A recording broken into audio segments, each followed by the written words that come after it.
Ang hindi kapanipaniwalang swerte ni Frane Selak. Ang taong ito ay dumanas ng sangkatutak na kakilakilabot na kamalasan, ngunit sa bandang huli ay binuhos sa kanya ang napakalaking swerte. Alamin natin kung bakit siya ay tinaguriang pinakamaswerteng malas. Panoorin niyo po hanggang matapos ang kwento. Noong 1922,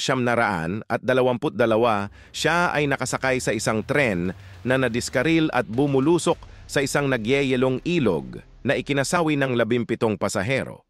Sa kabila ng panganib, nagawa niyang makatakas na may bali lamang sa braso at hipotermiya. Ang sumunod ay noong 1963.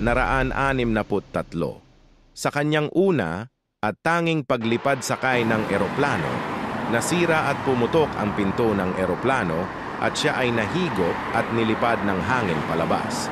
Sa kamanghamanghang pangyayari, bumagsak siya sa isang tambak ng dayami at nakaligtas, habang 19 na iba pa sa eroplano ang namatay.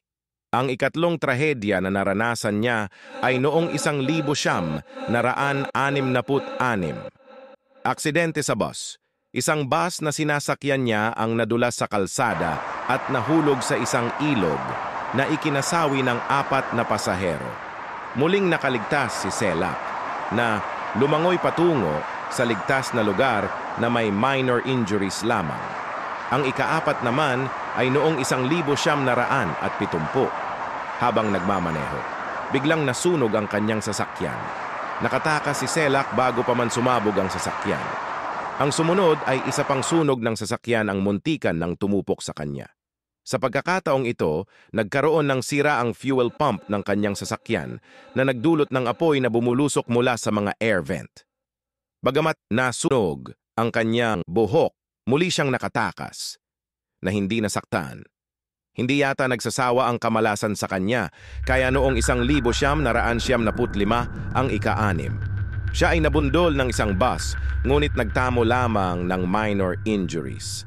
At ang ika-7 at huli niyang kamalasan, bago ang malaking swerte, ay noong 1976.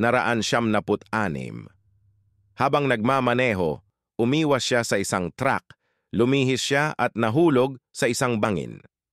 Himala siyang nakaalis mula sa kanyang sasakyan, tumilapon at himalang sumabit sa isang puno habang pinagmamasdan ang pagbagsak ng kanyang sasakyan sa lalim na 300 talampakan sa ibaba. Matapos nga ang 7 beses na pagtakas niya kay kamatayan. Noong 2003, sa edad na 73, si Frane Selak ay nanalo sa loto at nagbulsa ng humigit kumulang $1.1 milyon. Matapos ang kanyang serye ng mga hindi kapanipaniwalang malapit sa kamatayan na karanasan, ang tagumpay na ito ay tila ang pinakamalaking himala ng kanyang magandang kapalaran. At dito ko tinatapos ang kwento ng buhay ng taong pinakamaswerteng malas. Huwag po kalimutang mag-like at mag-follow at mag-subscribe para sa susunod na video. Salamat!